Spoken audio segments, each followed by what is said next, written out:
Morning Charts Senin hari ini saya ingin mengawali dengan sebuah pertanyaan nih teman-teman ya. Silakan jawab, bebas jawabannya, tidak ada benar dan salah gitu ya. Coba teman-teman pikirkan, bayangkan gitu ya, ketika mendengar kata leader, siapa yang terbayangkan? Boleh nama orang, boleh profesi, boleh jabatan. Yang terbayangkan ketika disebut kata leader. Mas Faris siapa? Saya Nabi Muhammad SAW. Masya Allah. Mbak Mici siapa? Leader. Atasan. Good. Mbak Konita, Mbak Melia ini. Saya kebalik. Oh, Mbak Lili. Siapa? Apa aja, mau nama, mau profesi, mau jabatan, bebas. Leader. Tanggung jawab. Oke, good. Mbak Lisna. Diri sendiri. Wah, Masya Allah. Oke, ini udah kejawab semua ya. Teman-teman, makasih banyak atas jawabannya. Betul, mayoritas orang ketika mendengar kata leader, jawabannya ya tadi bagus banget ya, Nabi Muhammad SAW. Kedua, udah nggak diragukan lagi, beliau super leader, super manager, super komandan gitu ya. Kemudian ada tanggung jawab, dan betul tadi yang disebutkan oleh Mbak Lisna. Ya, banyak orang menyebut leader itu direktur lah, CEO lah gitu ya, kemudian manajer segala macam gitu. Padahal kita sendiri adalah sebagai seorang leader, kita sendiri sebagai seorang pemimpin. Makanya di pagi hari ini tema saya adalah tentang ini teman-teman. Jadi bagaimana kita being the CEO of your own life ya. Mohon izin saya berdiri ya teman-teman. Jadi bagaimana kita menjadi CEO untuk kehidupan kita sendiri gitu ya. Kenapa harus kita bisa menjadi CEO dalam kehidupan kita sendiri? Karena teman-teman ya, kita itu hidup nggak kayak drama Cina yang dihina-hina gitu ya, tiba-tiba jadi CEO gitu ya, yang disuruh-suruh, yang dihina-hina gitu, tiba-tiba jadi kaya raya gitu ya. Ya siapa orang yang yang biasa aja tiba-tiba dipacarin oleh CEO jadi kaya raya dan sebagainya, enggak kayak gitu. Jadi kehidupan kita enggak sama sekali kayak kehidupan drama apapun ya, mau drama Cina, mau drama Korea, drama apapun, beda gitu ya. Jadi kehidupan ini tidak ada yang namanya plot twist yang begitu besar tiba-tiba perubahannya gitu ya. Kalau kita ingin berubah ya bertahap gitu ya. Kita bertahap ingin merubah diri ke arah yang lebih baik, maka tanamkan dalam diri kita bahwa kita adalah pemimpin dalam kehidupan kita.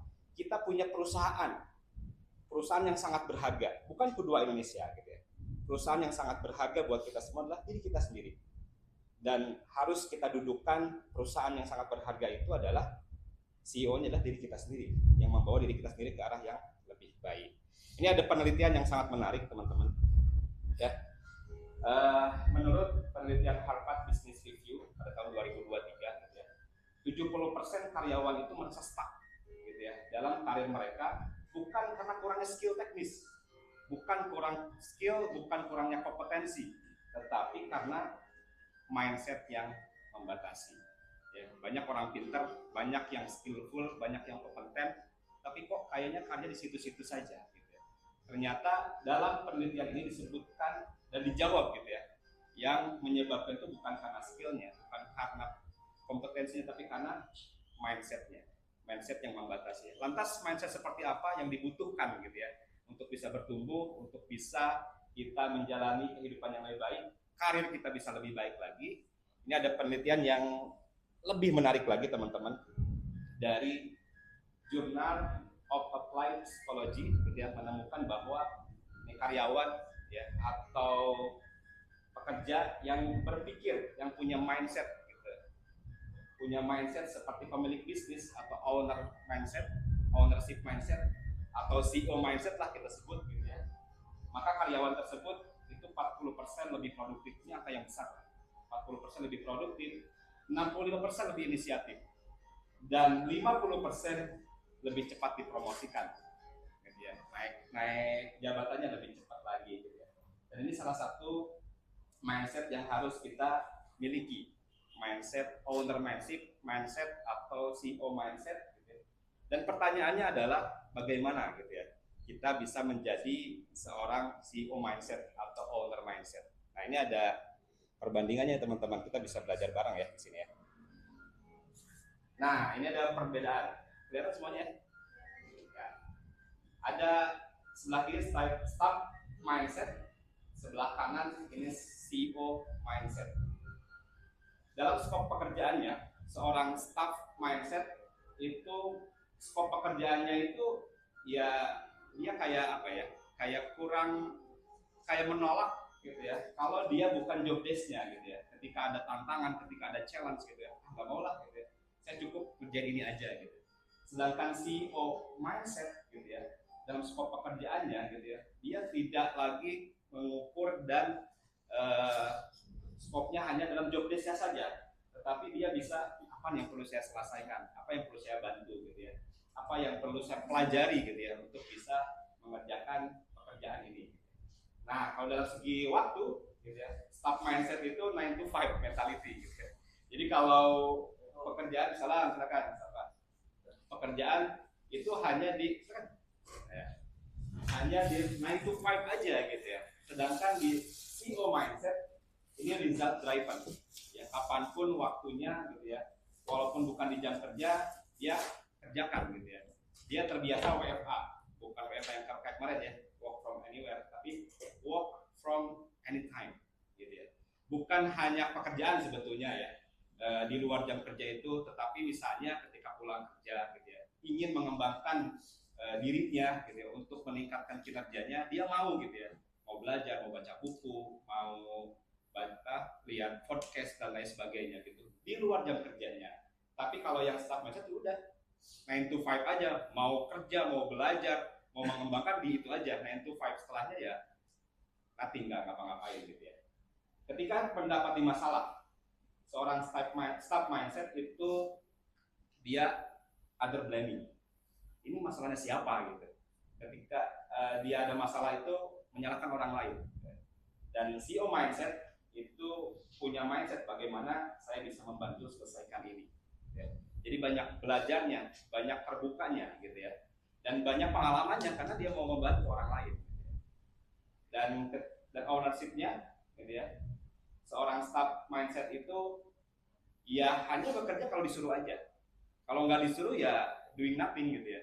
Ya gitu-gitu aja gitu ya. Tetapi kalau seorang yang punya mindset CEO, saya memilih. Gitu ya. Saya ingin mengerjakan ini ketika sudah selesai. Walaupun nggak disuruh gitu ya, sama atasan, sama manajer saya, sama HO saya gitu ya. Ya saya memilih untuk mengerjakan yang lain. Gitu ya. Kalau sudah selesai nyiapin data gitu ya. Kalau gitu ya data ini diminta sudah ada dan sebagainya. Kemudian, nah ini yang paling penting teman-teman, mental pembelajarnya gitu. Seorang yang memiliki mindset seorang staff gitu ya, staff mindset itu dia akan belajar cukup di pekerjaannya saja gitu ya. Tetapi seorang yang memiliki mindset CEO gitu ya, apa skill-skill baru yang bisa, yang dibutuhkan, skill-skill baru apa yang diperlukan untuk saya pelajari gitu ya. Sehingga dia ada perkembangan.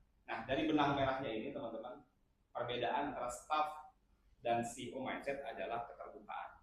Bagaimana seorang CEO mindset itu, gitu ya teman-teman, itu punya open minded, terbuka untuk belajar hal-hal baru, belajar untuk skill-skill baru, belajar untuk bisa menyelesaikan masalah-masalah yang lain, gitu ya. Bukan ya nggak ego lah gitu, gua doang lah gitu yang menyelesaikan gitu ya.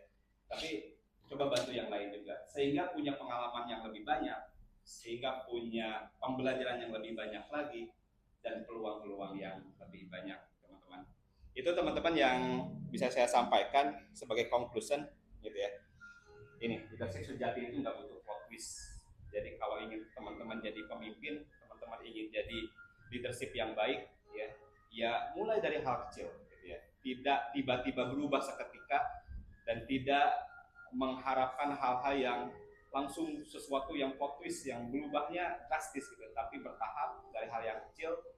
Bahkan Rasulullah SAW pun kan pernah bersabda ya, bahwa amalan yang paling dicintai oleh Allah Subhanahu Wa Taala adalah amalan yang continue walaupun kecil. Terima kasih teman-teman.